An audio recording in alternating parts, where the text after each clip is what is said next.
Hey, how about them tops, son? All day. SEC boys. SEC. They supposed to be SEC. Crazy all day, baby. You're listening to the Red Out Podcast.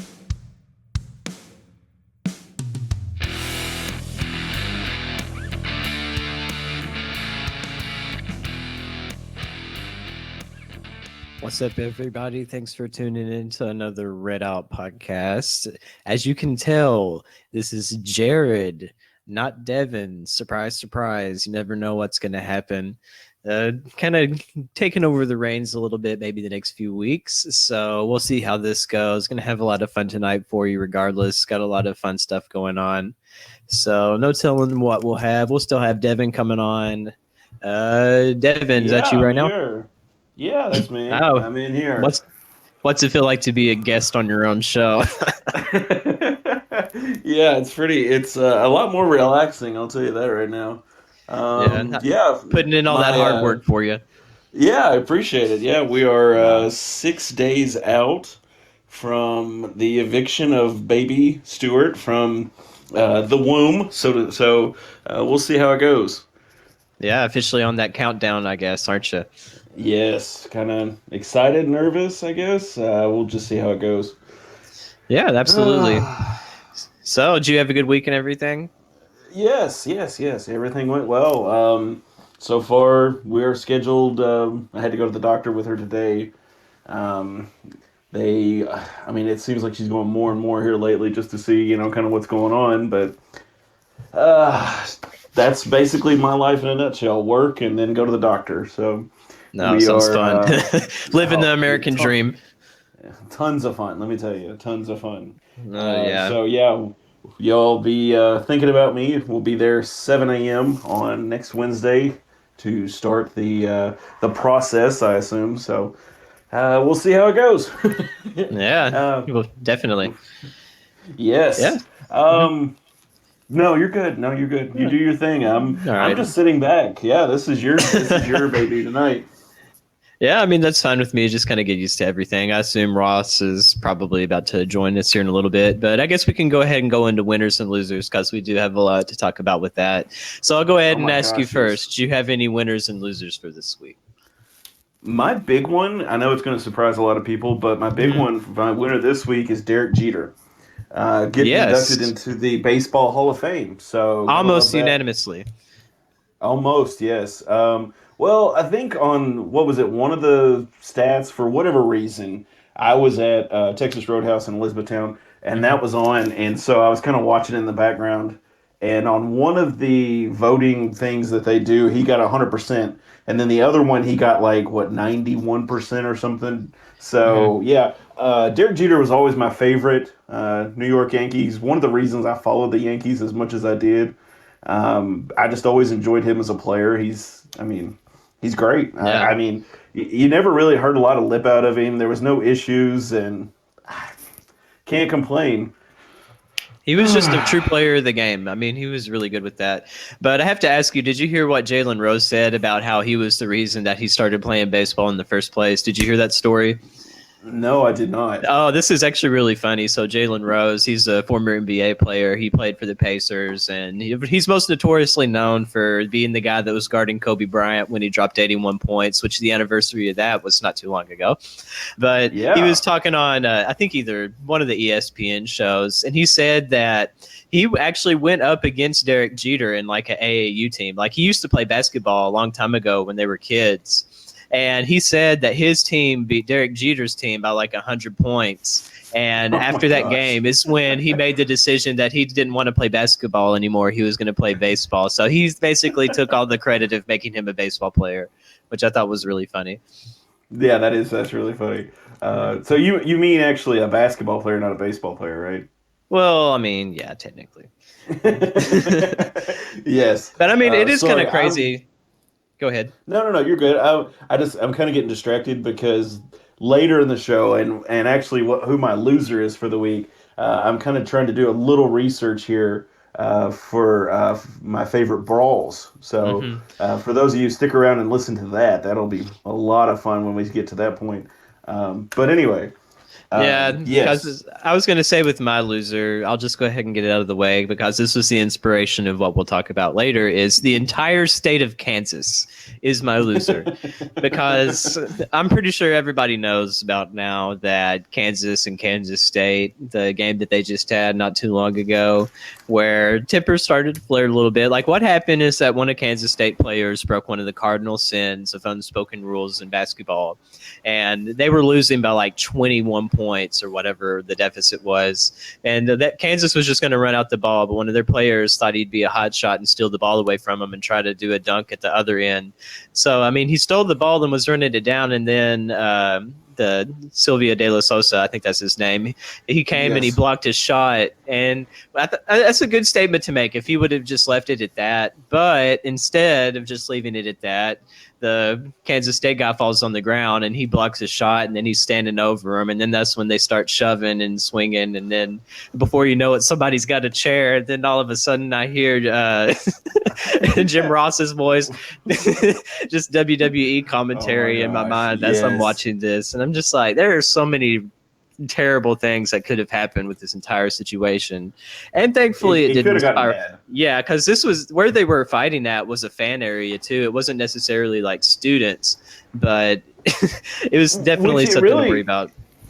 It reminded me of like the area that Western's kind of got, what, Millionaire Row or whatever you want to call it. Oh yeah, where they got rid of the student section and added all those little fancy seats or whatever. Exactly. My biggest question, because I kind of sat there and dissected the fight, is who was the guy, the African American guy with the black shirt and the white pants? Oh, on Kansas State. He seemed to be doing. Yes, he seemed. Yeah, to be doing I think it was. Like Justin Love or something like that. Not the guy from Oregon or Utah State who's their quarterback, but he has the same last name as him. He's like a J Love or something like that. Yes. He's suspended for 8 games. Sosa is suspended for 11, if I think. So they'll probably still play in the Big 12 tournament. So, I mean, it's Kansas. What do you expect to happen? But, Ross, are you on? We got you? Yeah, man, I'm here. Can you hear me? Cool. Yeah, we're talking about winners and losers. I was talking about how I had the entire state of Kansas as my loser. Devin had Derek Jeter as his winner. I was wondering who your winners and losers are this week. Oh, let's see. I mean, I was on last week, so definitely the Astros continue to be losers. Yeah. And the Red Sox manager, I would add that one too. Yeah, and the Beltran too. But no, I don't know if you guys saw the interviews with the players on the Astros, like Bregman and a couple others. They just had the most canned. It was the commissioner's decision. That's all they could say, and it was just painful to watch. Yeah. Winners, I would say the Chiefs and the 49ers. Obviously, should be a great Super Bowl. I think we're all looking forward. Yeah, yeah. I think we're all going for the Chiefs. So except for Jake. Yeah, except for Jake, him and his Niners. I swear. How can you cheer for a team with someone from MTSU on there? I mean, we got Deion Yelder on the Chiefs, so that's instantly who I'm rooting for. Well, the Chiefs have some MTSU guys too.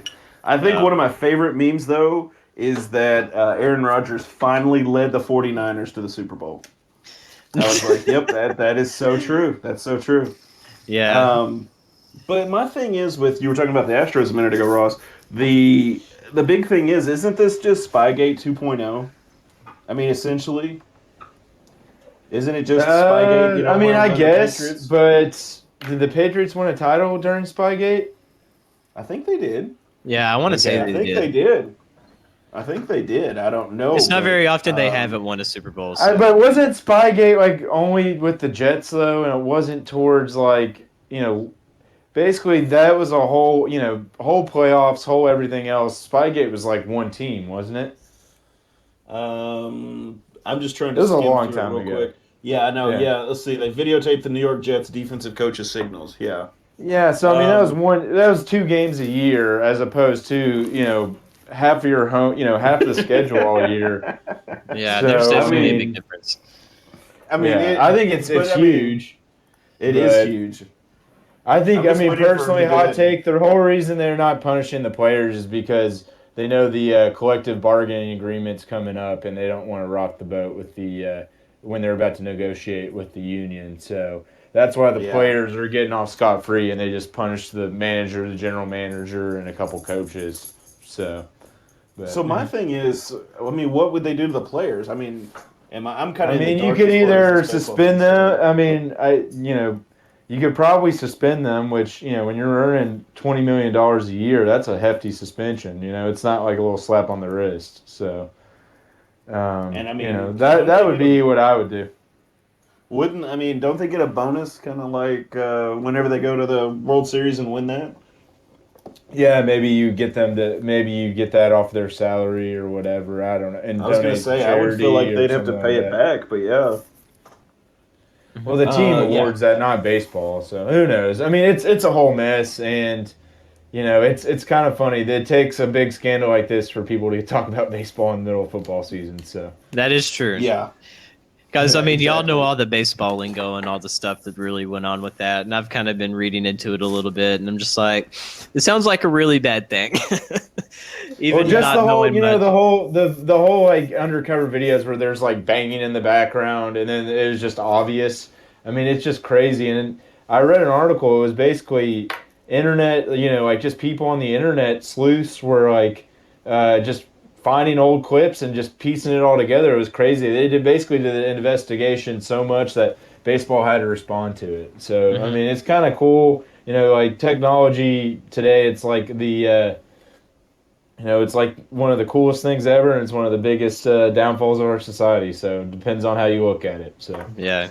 But and the big thing is you can't use what I'm kind of skimming here is you can't use a quote mechanical device to steal signs, but you could sit in the dugout and just watch the other guys, and just if you picked it up, then you picked it up, but if you didn't, you didn't.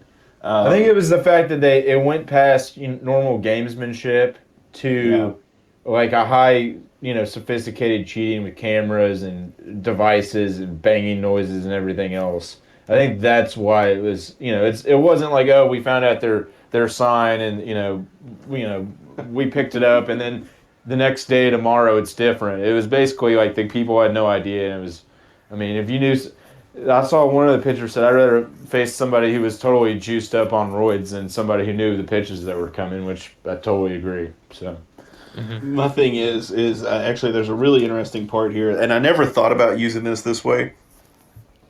Let me just read this quick insert. In 2014, as part of the expansion of replay review in MLB, all 30 teams were permitted to install video replay rooms in their stadiums with live camera feeds, and the dugout was permitted to communicate with staffers in the room. Okay, that's big.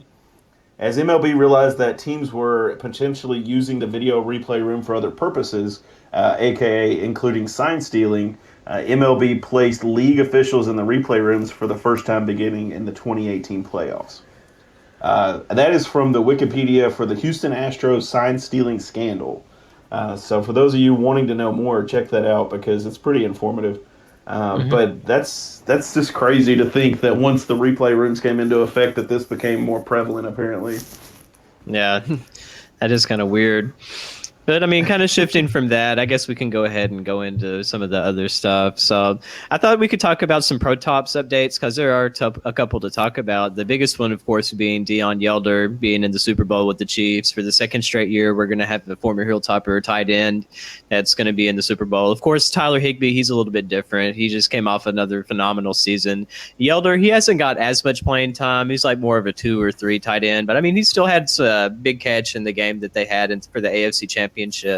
So what do you guys think about the Super Bowl and Yelder and everything? What do you guys kind of see coming from this? Devin, I'll let you go first.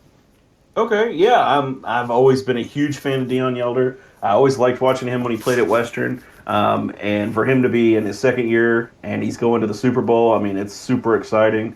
And he's not just on the team because, I mean, we've had people in the past who were just on the team, didn't really see the field.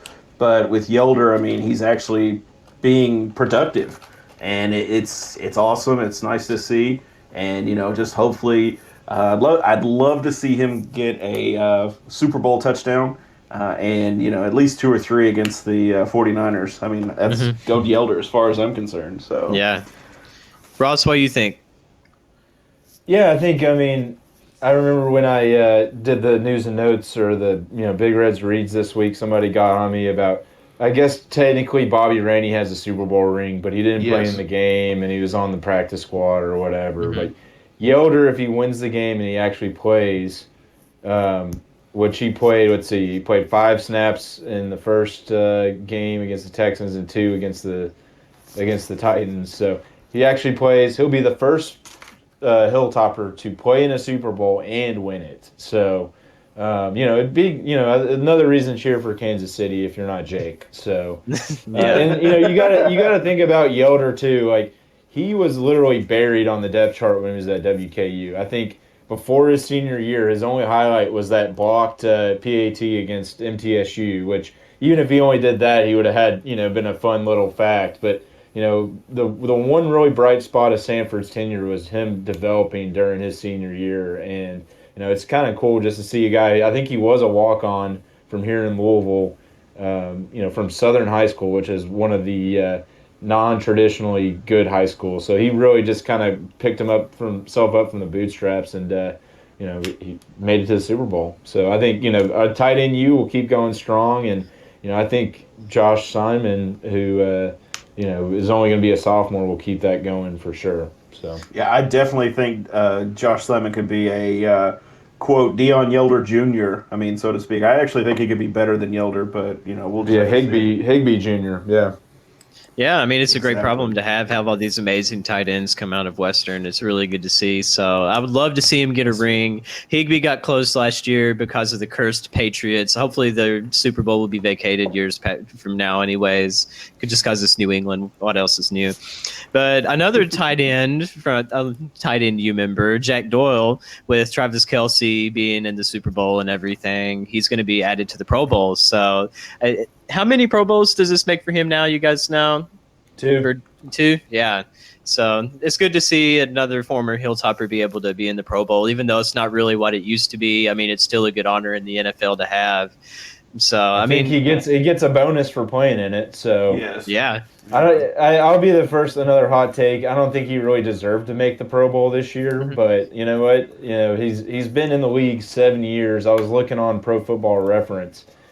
If he plays another 3 years in the league or another 2, he'll tie a couple guys for the longest tenures in the NFL for pro tops. I think. Let's see. I'm looking it up right now. Looks like David Carter, who was offensive lineman for the Oilers, played 9 seasons. Dale Lindsey was a linebacker for the Browns. A couple other played 9 seasons. Doyle's at 7. So if he can make it 2 more seasons, he ties the record. If he can play 3 more seasons, he'll have the longest career ever for a WKU football player in the NFL. So he's been really consistent pretty much his entire career, and it's been really cool to see. Just and he was undrafted like that. So Yeah, I mean, from knowing Jack personally, I mean, he's a great guy.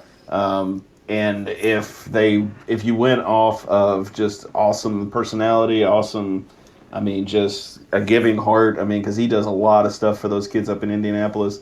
I think he'd be on the Pro Bowl every year. But, I mean, he's 2-time Pro Bowler, like you all were saying, 2017 and 2019. And he actually was signed initially by the Titans, and then, what did they trade him? Yeah, he was on the practice squad for the Titans only, and then he got into the Colts. So, I mean, and that's a great fit for him because he is an he's a Hoosier at heart. And he was in Indianapolis at a high school there. So, I mean, this has got to be like his dream team. But just, yeah, Jack Doyle's an awesome guy. Glad to Captain see Jack he's is doing what so they well. call him. Yep. And, I mean, he was one of those guys that you never really heard a lot of lip out of. He wasn't a loud guy. He just he made his presence known by him just kind of sulking into the room or whatever. So he would just kind of walk in, and you're like, "Well, Jack's here. What's up, Jack? How's the weather up there, buddy?" But yeah, Yeah, I mean, Jack, he was a great guy. He's definitely one of my favorite pro top players that we've had, and I really hope that he's able to stay in the league at least 3 more years and get that record. I think he would definitely be deserving of that. Hopefully all those years with the Colts too, being able to stay at home. He's got a good thing going in Indy too. He's one of their main tight ends. And I'm still kind of bitter that Tyler Higbee didn't make the Pro Bowl just for the fact that he broke the Rams' single season record for most yardage for a tight end this season.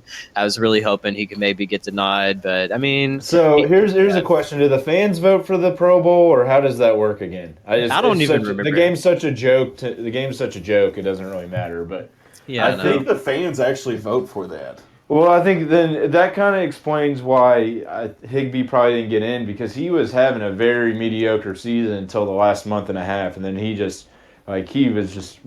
on like gangbusters. So it'd be really cool to see if he can carry that into next year. So apparently, I just looked it up. There is a 3-prong way to get into the Pro Bowl. The coaches vote, the players vote, and then the fans vote. Each group's ballots count for 1/3 of the votes, and obviously the fans votes online at the NFL's official website. So, interesting. fun stuff. But I mean, LA is a big market, so hopefully, with him having a good end of the year this season, he can carry that into next season and have another big year, and everybody will know who he is. Hopefully, being one. He's definitely going to be a big fantasy tight end. Oh yeah, for sure. So he's got that going for him. But he kind of reminds me of like Antonio Gates, honestly. Yeah, a little he's bit. got that upside potential. But go ahead, sorry. Yeah, so I mean, I was just going to go to the next segment. We have some other. Well, hey, I got two little quick Pro Tops tidbits, real quick. Oh yeah, go ahead. I saw that Lamonte Bearden signed with the Turkish basketball team. Duse Belediye. I don't know, but congrats to him for playing professionally. I think we all knew he had talent, so it's kind of cool. Even 8 months later, he finally got a pro contract. I think people like Orlando Mendez-Valdez are still playing 10 years after leaving Western, so good for him. Hopefully, he makes lots of money playing. So Mendez-Valdez is that's an old name back in the day. I mean, it's not old, but it's one of those names that you're just like, good gosh, he's still playing. I mean, that seems like a legend. He's a legend in Mexico. He plays for their national team, and every couple of years, like when it's like the FIBA or North America or whatever championships, you can see him in the box scores still. I'm like, man, he's still playing. That's crazy. And another quick tidbit, Courtney Lee, just a quick update on him. He's only played 10 games for the Mavs all season, 3.3 points. I would venture to say we might need to enjoy him in the NBA because this might be his last year. So that sucks. I hate to hear that. But he's played. Yeah, he's played 10, 11 seasons. That's really good. If Bassey didn't get hurt, we could have had a perfect run where we always had a pro top in the NBA. But oh well. I mean, and that's my thing. As long as he's going out on his terms, then all props to him. As long as it's not, kind of an injury or forced retirement kind of thing. He's just old. Yeah. Yeah. Oh well. Yeah, but hopefully he'll still have they might need him a little bit later on the season. I mean, who knows? They might end up trading him. I mean, the NBA is very capricious with stuff like that. But looking at some of the other sports, Ross, I'll let you talk about this because you know a lot more about softball than I do. But Lady Topper softball preseason number 2 in Conference USA. I was wondering what your thoughts were on that. Yeah, I think it was, it's pretty exciting. I think they got 2 votes for first place as well. North Texas was the favorite, and I think last year we've gone into this ad nauseum, but it was a very disappointing season on the Hill, and they probably had the best season over anybody, regardless of the sport. So, last year they kind of flukily. Lost in the first round on a one-hitter to MTSU, but they were I think their top 2 or 3 pitchers and a lot of good bats. I think Kelly Akey, I think's her name, or Kelsey Akey, one of the two. Kelsey. Kelsey Akey. Kelly Akey's her mom. She follows us, the Tower Rock, on Twitter. That's probably why I'm mixing that up. But she's an awesome pitcher. I think she threw a couple no-hitters last year. I think Jordan Thomas, blonde... I think she's an outfielder's back, so something to keep an eye on. Softball's fun. They beat UK last year. I think they play UK and U of L again this year. So we'll, as basketball ends and softball heats up, we'll definitely be keeping up from a distance on that as well. So. Yeah, it's just great to be able to have all these amazing teams at Western, regardless of what. Like, usually people only base things off of like basketball and football as like the main two things. But I mean, if you look at all of the women's sports, I mean, it's just from top down really, really, really strong. And it just speaks of how well things are going in the WKU world with everything.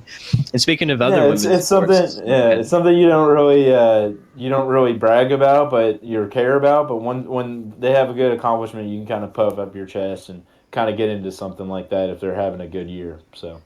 Yeah, I mean, I think it's like 26 or 27 conference titles since we joined Conference USA now. It's somewhere like that. I know it's a lot. I mean, head and shoulders above everybody else. So, I mean, they definitely are helping with that as well. But looking at Lady Topper basketball, so a little bit has happened since we were on last Wednesday. Lady Tops went on the road to Old Dominion and Charlotte. Unfortunately, they dropped the first one against Old Dominion, 76-65. Wasn't really one of their best showings on the road, kind of disappointing. But thankfully, we were able to bounce back in a pretty close game against Charlotte, 60-56. So, I mean, splitting a road trip, I mean, that's not the worst thing. I mean, they've kind of had some issues on the road this season anyways. So I was kind of wondering how that would go, but did you guys get to see any of the games or keep up with much? Just kind of wonder what your thoughts were. I kept up with it a little bit. I mean, mainly, Matt's our Lady Tops fan, guru, whatever. But I mean, I think splitting the road trip is good. I think the here on out, Western was one of the first four out. They've got a really high RPI. They need to just take care of business against the bottom tier teams in the league and run up a nice finish to the season, get a top 2 or 3 seed in Conference USA, so we can see. I'm looking up the standings right now. If my computer Western's in 6th. Yeah, 6th. Yeah, that's not good. 6th in Conference USA. No, but they played. I think still, they played all the teams in front of them. Let me see. I think so. Let's see. They got Marshall, FAU, FIU, La Tech, Southern Miss. I'm trying to skim back and forth to see. Yeah, I mean they haven't played the Florida schools. They haven't played. It's kind of funny. The opposite of the men's.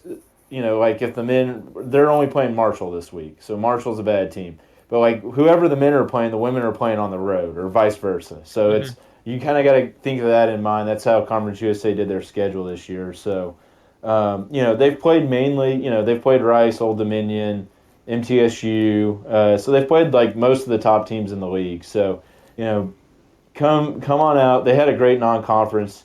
Start asserting your will against the bottom tier and go into give yourself an at-large bid if you make it to the conference final and lose or something. So like the first 4 out means they've got a good resume. Like Central Michigan, Oklahoma, a couple other big wins.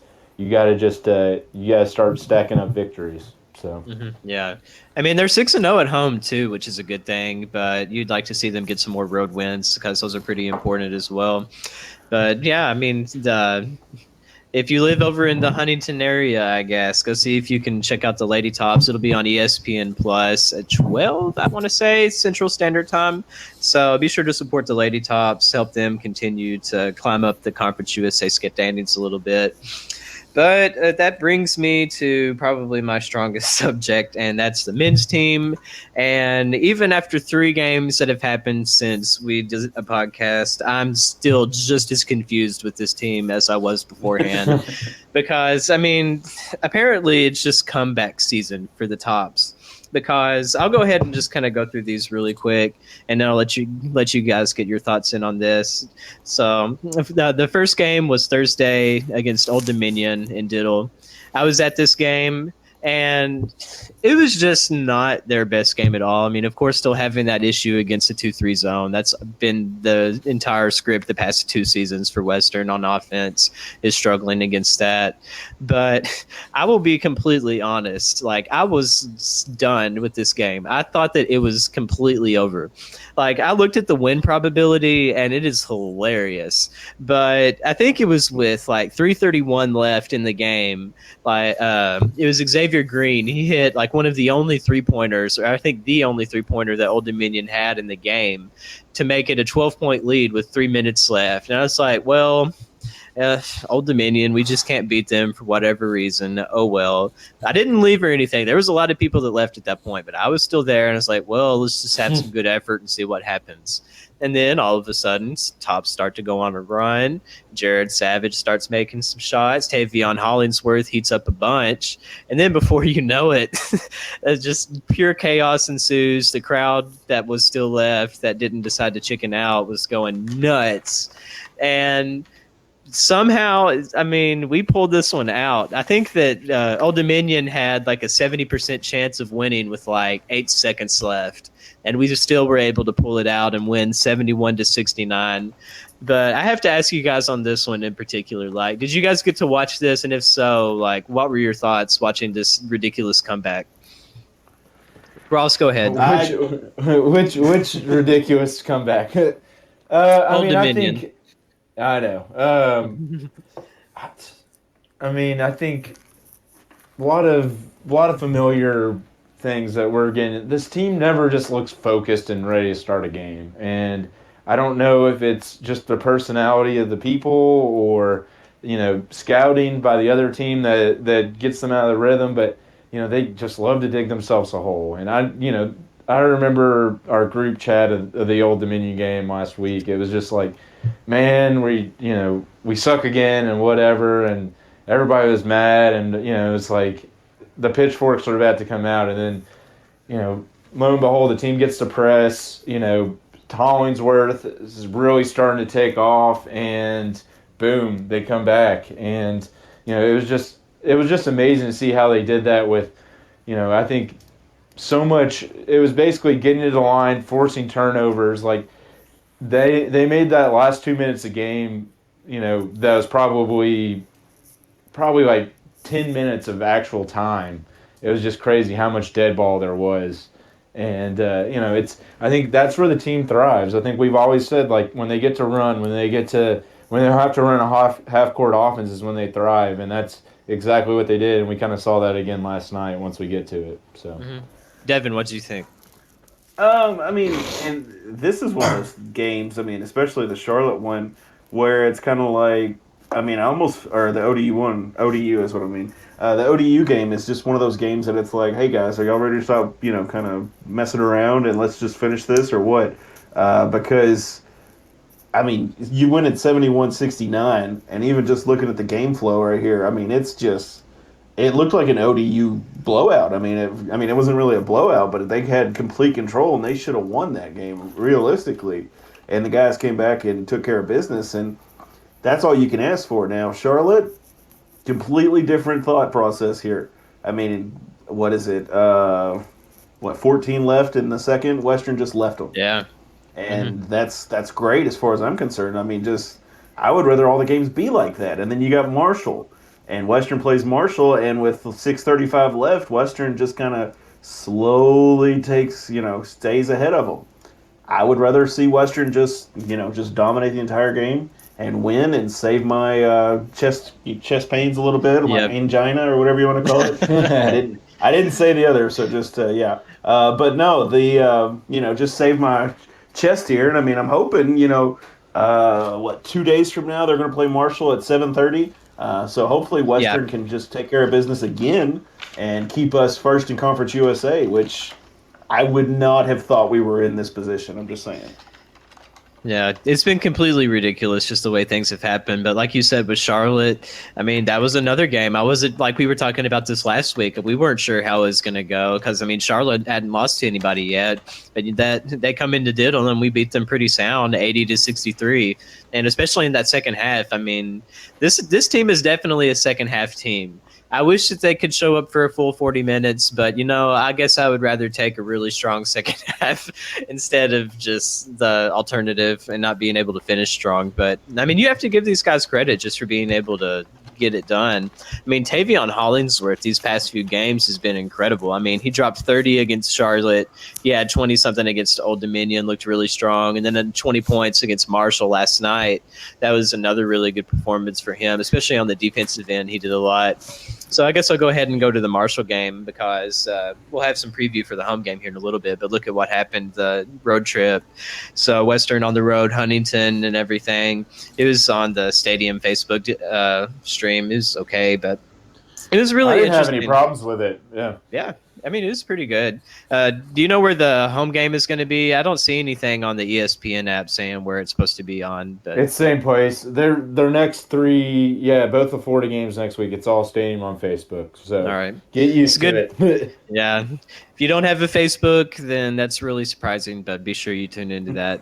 But once Yeah, again, that's I mean, this is understatement. just kind of the storyline for every Western basketball game, at least within the conference that I've seen so far, is that Tops look absolutely terrible in the first half, not shooting very well. They're getting eat up by that Iran Bennett and the other guy from Montenegro that was really big in the center against Marshall. And then all of a sudden, halftime, and then I remember checking my phone because I think this is what the real problem is that when I watch Western play that's not at home, they always do better when I'm not watching. So I may have to just stop watching Western play to get a full 40 minutes out of them if that's what it takes. I don't know, but I watched the first half and it was terrible, and then I checked my phone and it was like a 15 or 16 point deficit at the half, maybe 17, somewhere around there against Marshall. And then the next time I checked my phone, they're down by 6. And I'm just like, okay, I guess I'll take it. And Western was able to have another strong second half and put Marshall away on the road 64-60. So, Devin, I'll let you talk about this one first. Whether you got to see it or not, what your thoughts are beating it's the first one of the Moonshine Throwdown for the year. We got the second one coming on Saturday, but what did you think? I am happy anytime we beat Marshall. I mean, Preach. I don't care if it's checkers, chess, bingo. I mean, if we're playing bingo and we beat Marshall, I'm fine with it. But yeah, at one point we were down 37-18 in the first with 1:17 to go, and then finally they pulled it to 25 or 39-25 at the end of the first there. But I mean, that was just a crazy game. I mean, honestly, this team is the biggest surprise for me, and it's a good surprise because you would think that losing Charles Bassey, which granted he's just one guy, but at the same time, you know, it was one of those devastating things at that point in the season. We all just kind of, or at least I did. I won't say everybody. I just kind of wrote these guys off, and they're actually being productive. And I mean, they're like you were talking about earlier. They're actually got like 76% chance in the ESPN BPI. I was going to say FPI. The BPI. They're supposed to beat Marshall again at home. So we'll just, I mean, you just got to wait and see, you know, who shows up. Is this the team that's going to come back in the second half, or is this the team that's kind of going to just, I wish they would metaphorically put their foot on their throat and just, you know, just finish it. Just let's play ball. You're asking for too much. You're asking for too much, Devin. I know, right? That's probably not going to happen. But, I mean, through all this adversity, they somehow pulled it off. But, Ross, what did you think of the game last night? I mean, I think it was, you know, this recent running conference play to a nutshell. I think, you know, they've got to figure out how to get focused. But this team is flawed. I mean, they ate Western inside until Western made an adjustment. And credit to Stansberry and, you know, to the players on the court for responding to that. Because, you know, Bennett obviously got tired as the game went on, and that guy messed up his leg on the play and didn't come back. But, like, you know, Carson Williams isn't a rim protector, so they've got to be creative. But he can score inside even against bigger teams. It's just, you know, when you're playing, you know, when you're getting eaten alive on the offensive glass, when shots aren't falling, like, that's how they dig these holes. If they can figure out how to come out and play before that, then they're good. Because, I mean, I think Marshall might be one of the taller teams in the league. I think I was looking at their roster. They had like 6 or 7 players, even like their threes that were like 6'6", 6'8", 6'10", and you know, if you just can't get overwhelmed inside. I think you know, heralded player, Devin's favorite player, that's been great during this recent run is Jared Savage. I mean, Yeah. obviously when he's hitting shots, it's great, but he has been so good defensively. I mean, he's been switching with Josh and playing kind of the four, matching up against way taller guys. But he's been, he blocked 2 shots last night against Charlotte. He had 10 rebounds. He's been really good inside, and I think as much criticism as we gave him, earlier in the season, he's really kind of melded into that role. I think Hollingsworth playing off the ball has been great, and you're seeing that confidence, that sparks back with him. And then the rest of the cast, Carson Williams is going to be solid every night. That Rawls, last night Rawls didn't have a great night, but he doesn't kill you. He doesn't turn the ball over that much. He only had 2 turnovers, which is, for a freshman point guard is great. I'd like to see the bench be more consistent. I think, we all pull our hair out with Cam Justice, but I think when he gets a little bit healthier and quits forcing things, he can be a valuable bench player. I think the good thing to realize is Stans isn't leaning on him as much as he did earlier in the season. I think that probably suits him better. And then, Gambrell and Kozar he needs to keep buying them, 12 to 15 minutes a game to A, keep this team's legs fresh, and B, develop them. I think, when Carson's going to get worn out down low, and you got, Kozart can at least body up. He bodied up against Bennett, and, you can't even say that about Williams most of the time. So just got to keep moving the bench forward, keep extending it, and, take care of business. And, here's a thing we can talk about. We are tied for first in the league with North Texas, who we beat. Doesn't matter. I see people saying the tiebreaker one way or the other. We're right now, the number one goal is to get to the top pod. I think if they win Saturday, they probably only need to win 3 of their last 7 to do that based on last year's records. So, you get that goal, and then that guarantees you a top 5 seed in the tournament. And then you don't come in last in pod play. You're guaranteed a top 4 seed, and you get the bye. Those are the first 2 goals. Let's say they end up being, there's 7 more. So let's say they end up being 10-2 heading into the bonus play. Let's then we should definitely think about a conference championship regular season, which. I think Todd Stewart said it's been a decade. So, and then even if the season doesn't go, if we flame out in the conference tournament, you can still get the NIT. And without Bassie and all the roster drama, that's a definite win too. So, I think this is kind of reinvigorated. This team just has to learn how to play like they did in the second half the rest of the way.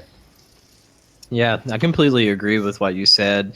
And just looking at Conference USA right now, it's so weird the way things have gone. I mean, compared to years past, is that what used to be an easy road trip is actually going to be kind of difficult this year going to Florida, playing FIU and FAU. They're right next to each other in the standings. They're both 4-2. FIU's 13-6. FAU's 12-7.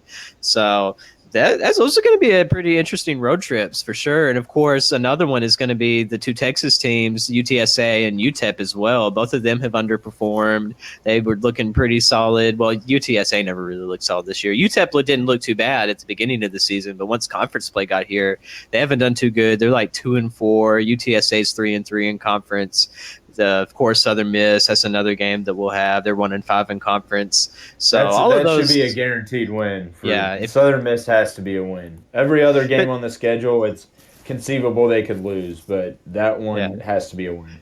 I could totally see this. Oh, go ahead. No, you're good. I was going to say, with the USM game, wouldn't you put Isaiah Kozart or some of those young guys in to give them some experience? I mean, granted, it's supposed to be a road win, but I mean, why wouldn't you? To get the FAU and the FIU, yeah, that's fine. And they are literally beside themselves. I mean, one's in Fort Lauderdale and one's in Miami, but still. But seriously, I think the most difficult one is the FIU game. And we're still favored by, 5%? So it's 53 Here's the to thing 46. about they're both got good up and coming coaches. FIU plays the fastest tempo or one of the fastest tempo in the whole country. So I'm looking That's at the fun. scores. Yeah, so I mean, with our short bench and stuff, Staines, I think we'll be able to score. Just got to be focused on the road. You're playing in gyms that are probably, glorified high school gyms that are going to be about a quarter full. I think that's always been the trip up point. It's like getting up to play there. You're going down south during the terrible winter. I'm sure people relax when they go down there, and you just got to take care of business. I think right now, Florida Atlantic's beating Charlotte by 12 in Charlotte. That's pretty impressive. And then FIU's losing to ODU. So I mean, those are just total toss-up games based on what we've seen before. But I mean, we'll talk about that more next week. Just got to take care of Marshall this Saturday. I do have a fun trivia question for you, Devin. Ross, if you know it, don't answer it. But there is one team left in Conference USA. One team left in Conference USA that has not lost a home game. Who is it? One team that has not lost a home game. Without cheating. Without cheating, I'm gonna say, I guess UAB. Nope. Who is it? Who is it? FIU are 9-0 at home this season. No Wow. kidding. Okay. Yeah, Wow. say what you want about their empty gym because they have one of the most interesting venues in all of college basketball with the ocean on the floor and stuff. It's really interesting, but apparently they have a good home court advantage, and their big center that they have is one of the best ones in the conference. The Big O is what they call him. I'd be lying if I said I knew how to pronounce his name correctly. Ossegwe or something. Yeah, there you go. Yeah, there you go. he's gonna eat us alive. That's why that matchup scares me. I don't know if their guards are good enough, but I mean even Bassey struggled with that guy's size last year. So Yeah. But speaking of Which- matchups that we do know a little bit about, we can preview Marshall after just playing Marshall this Saturday at 6:30 Central Time. As of right now, Western's a 76.1 favorite in the BPI. I think that's nice and generous, especially after beating them in Huntington. But what do you guys see in this game? Because it's not very often in college that you have a back-to-back like this. So, Ross, I'll let you go first. What are you kind of looking for in this game now that we've played each other and maybe they can try to work around different adjustments and see what we do? I mean, What do you think? First, I've seen a lot of people saying, "What is Conference USA doing?" I guess just to clarify why they're playing back to back. I mean, Western and Marshall are the travel partners. So when Western goes on the road and plays like a UTEP, Marshall plays UTSA, and then it flip flops. So and vice versa, when they come to play Western, whoever plays that has to they flip flop. So basically, this is with the pod system. This is the best way to do that. So that's why they're playing back to back, and it saves down on travel costs. We all know every one of the schools in the league's broke. So I think hopefully I want to see are the students going to be back for Saturday? I guess that's probably when they can move back into the dorms after J term. So I expect to have a good crowd, 5,000 and above, and you want to see the team come out ready to play in front of the home crowd and not dig themselves a 15, 19 point hole. Come out. You've already demoralized the team across from you once. Now do it again. And come out and say, okay, this isn't going to work on the road, and come out and get a convincing win. That's what I want to see on Saturday. Mm-hmm. Yeah, same. What do you think, Devin? I think we've got a good shot Saturday. I think, like Ross was saying, the students are moving back into the dorms. I mean, I think we should have a good crowd coming back from winter term.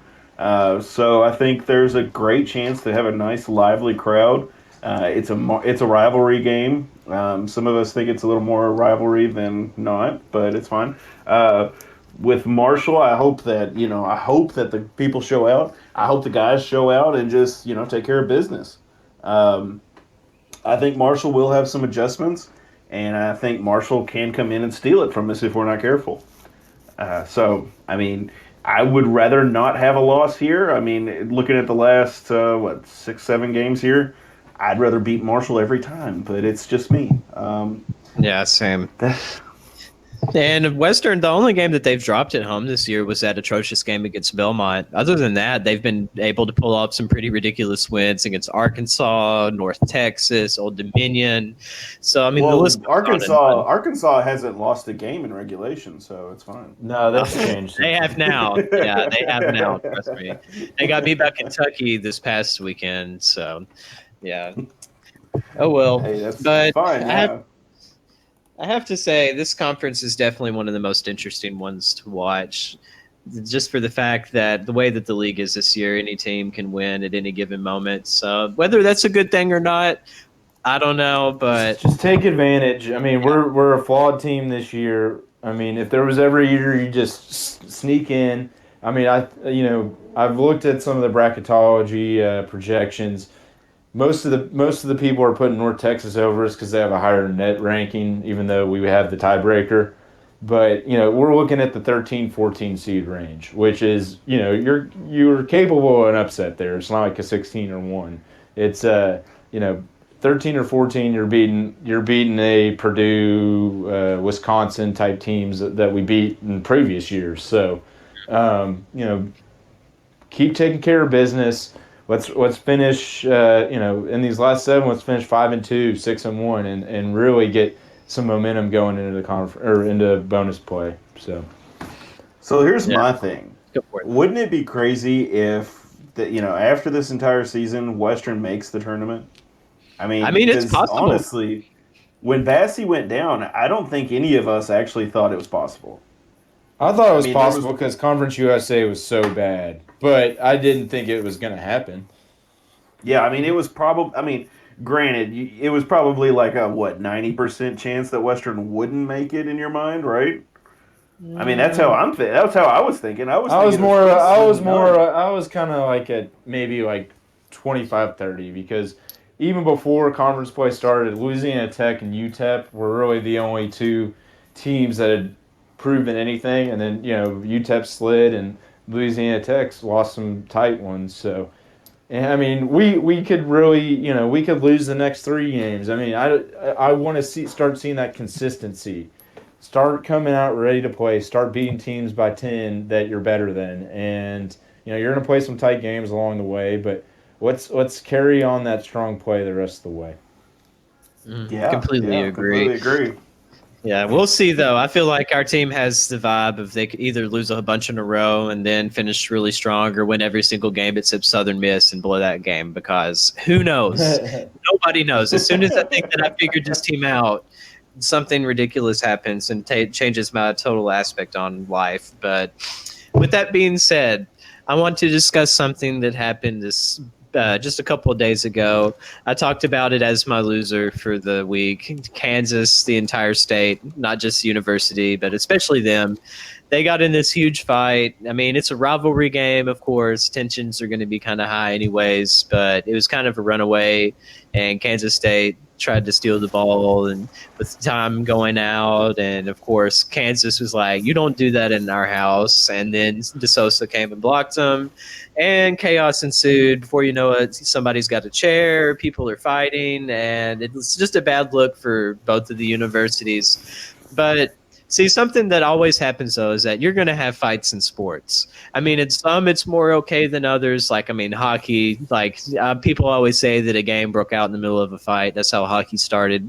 But, I mean, in football and basketball, it's a little more taboo, especially on the college level because, I mean, even though that they're a lot younger than professional grown men players like in the NBA, it's just usually a really bad look whenever there's a big fight.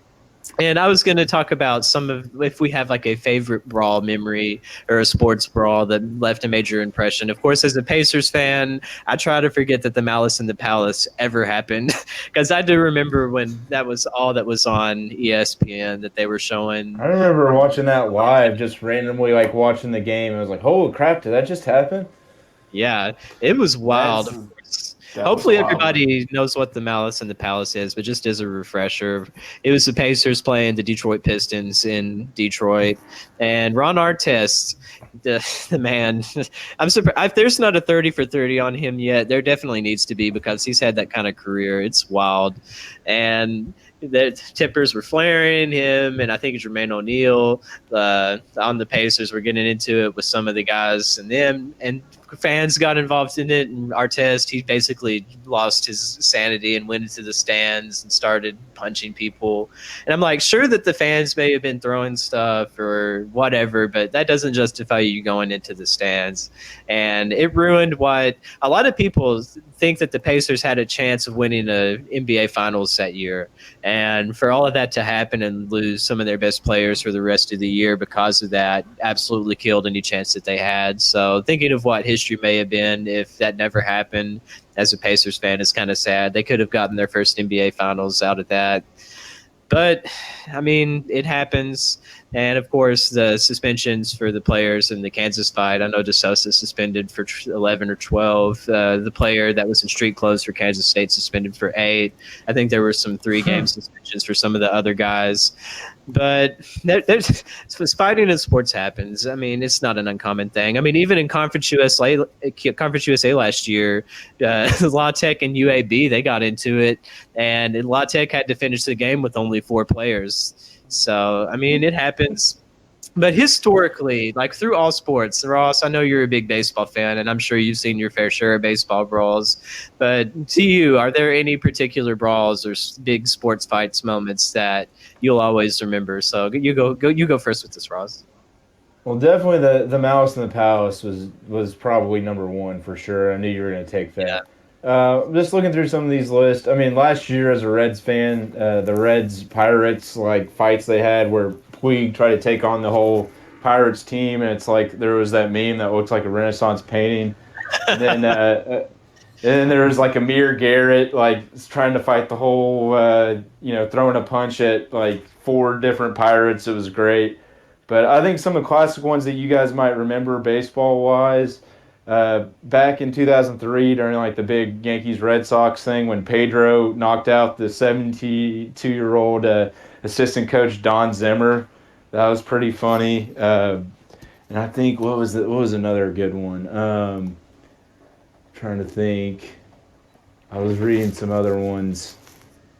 Mm-hmm. And there was a big brawl in college football between Miami and FIU in 2005 where they called the whole game. And 2006, but yeah. Yeah, and that's just the only crazy reason to think about. The only reason I know that is because I was Googling that right before the show started, so yeah. Nice. I know, right? Did you have any more that stick out to you, Ross?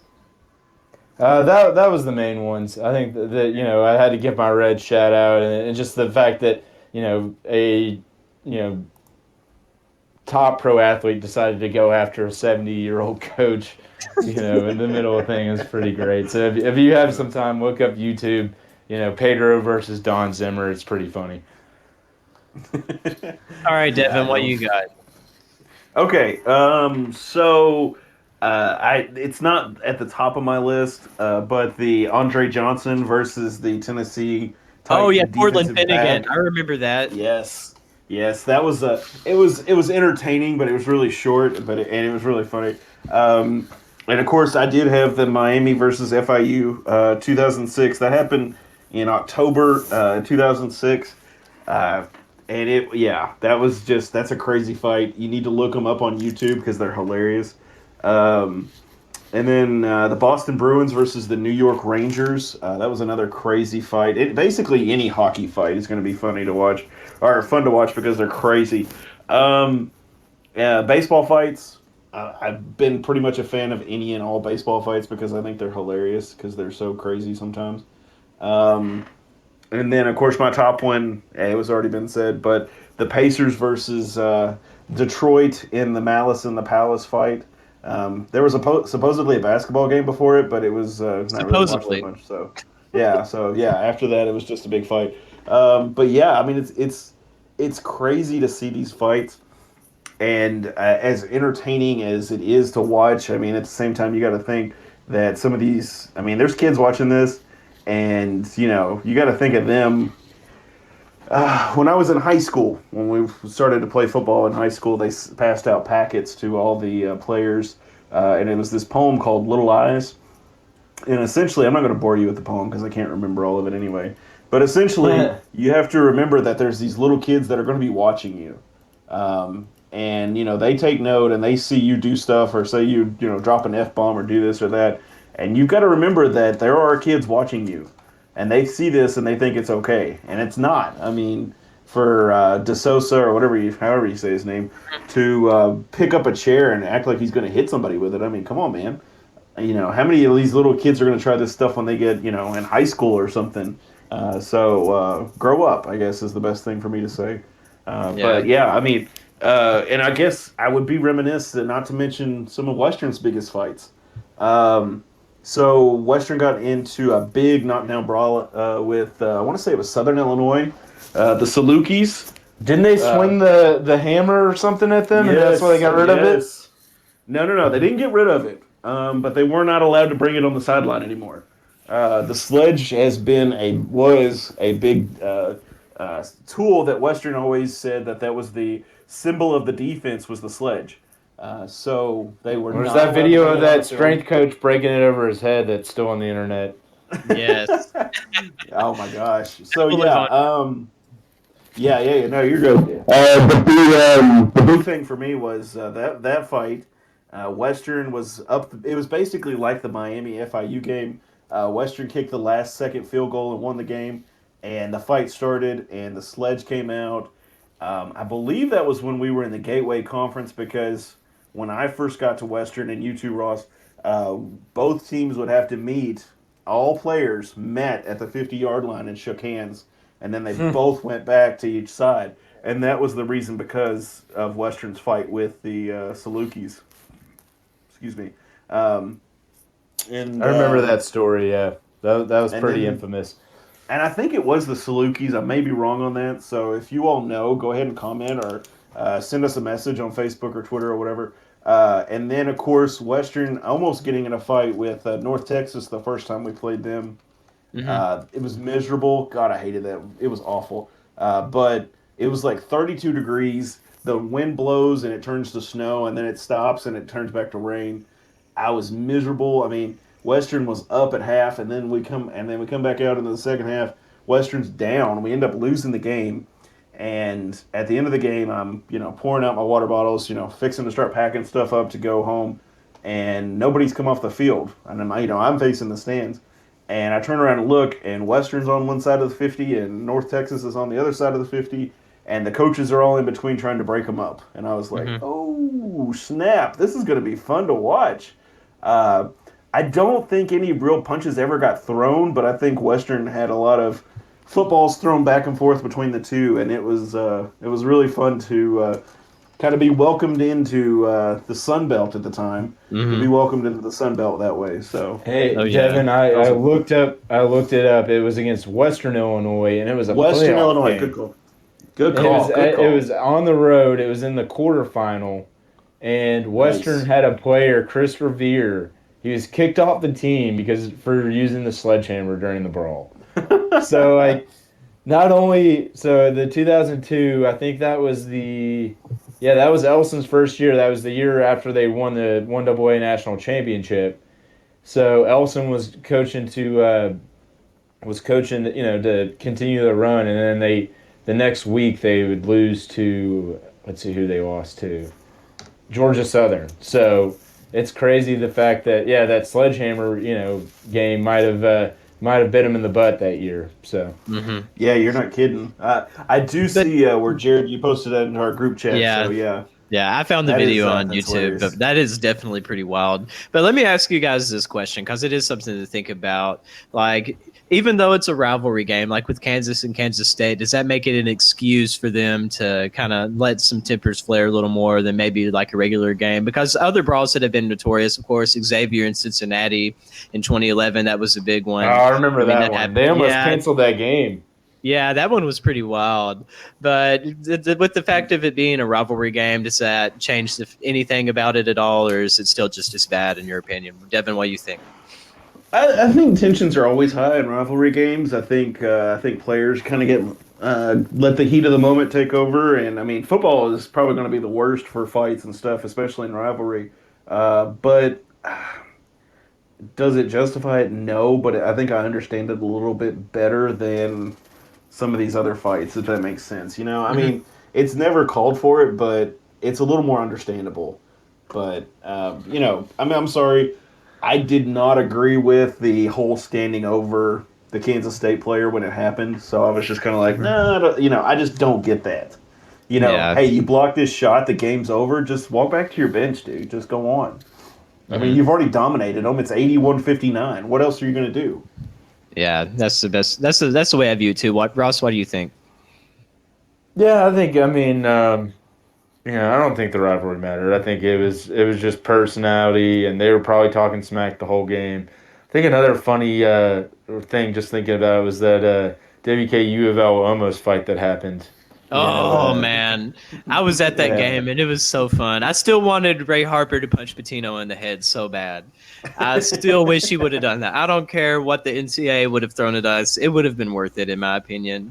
Just because, I mean, it's Louisville, but I mean, just seeing Harold get ejected was good enough. But yeah, that could have ended pretty bad. But thankfully, I mean, they de-escalated it pretty quickly.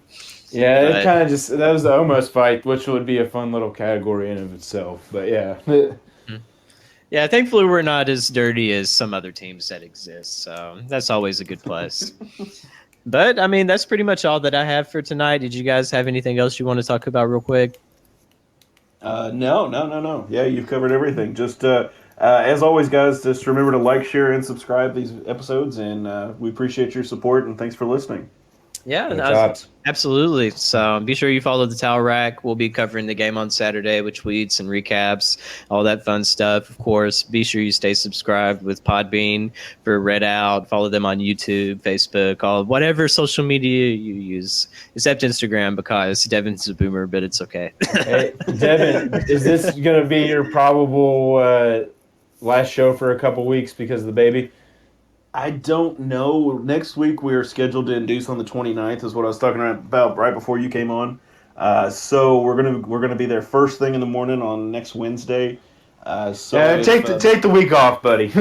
Yeah, I was you're gonna gonna say need it. if baby Stewart is here, I may be live from the hospital, so we may see. I don't know. I may try and drop in and say hey, and then just kind of duck out. But it's whatever. We'll see how it goes.